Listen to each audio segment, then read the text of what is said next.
Cooler master का master what light 5500 what SMPS. देखिए हम इसे अनबॉक्स करेंगे गाइस।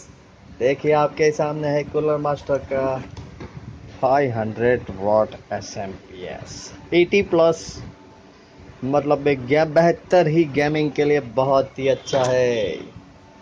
आप इसमें अच्छी गैसी गेम खेल सकते हैं गाइस।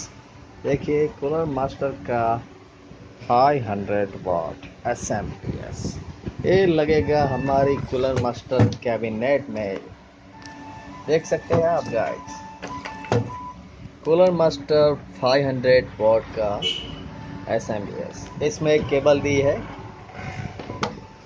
और एक कूलर मास्टर का सर्टिफाइड एसएमपीएस है।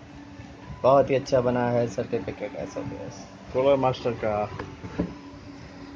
500 वॉट 80 प्लस एसएमपीएस। देखिए गाइस, बहुत ही बेहतर बना है। इसका डिस्क्रिप्शन है, स्पेसिफिकेशन है एमपीएक्स। देखिए गाइस, बहुत ही अच्छा। Thanks for watching guys. Hack your life में आपका स्वागत है।